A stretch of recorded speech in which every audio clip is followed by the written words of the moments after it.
కర్ణాటక బెంగళూరులోని ప్రముఖ రామేశ్వరం కేఫ్లో జరిగిన ఘటనను బాంబు పేలుడుగా తేల్చారు ఆ రాష్ట్ర సీఎం సిద్ధరామయ్య. ఓ యువకుడు కేఫ్లోకి వచ్చి బ్యాగ్ పెట్టి కౌంటర్లో టోకెన్ తీసుకొని అక్కడి నుంచి వెళ్లిపోయినట్లు సీసీటీవీ ఫుటేజ్లో కనిపించిందన్నారు. పోలీసులు కేఫ్ క్యాషియర్ని ప్రశ్నిస్తున్నారని ముఖ్యమంత్రి పేర్కొన్నారు. ప్రస్తుతం పోలీసులు సీసీటీవీ ఫుటేజ్ని పరిశీలిస్తున్నారు. దీనిపై విచారణ జరుగుతోందని, బాధితులపై కఠిన చర్యలు తీసుకుంటామని సిద్ధరామయ్య అన్నారు. అయితే ఈ ఘటనను రాజకీయం చేయవద్దని ప్రతిపక్షాలను కోరారు సీఎం.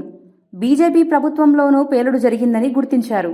అయితే దీనిని తక్కువ తీవ్రత కలిగిన బాంబుగా గుర్తించామని చెప్పారు. పేలుడు జరిగిన సమయంలో కేఫ్లో దాదాపు 40 మంది వరకు ఉన్నారని, ఈ ప్రమాదంలో హోటల్ సిబ్బందితో సహా 10 మంది గాయపడినట్లు పోలీసులు తెలిపారు.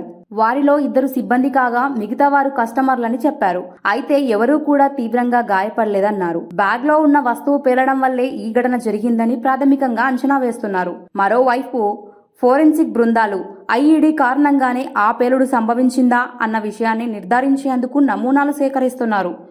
ఫోరెన్సిక్ నివేదిక కోసం వేచి చూస్తున్నామని చెప్పారు.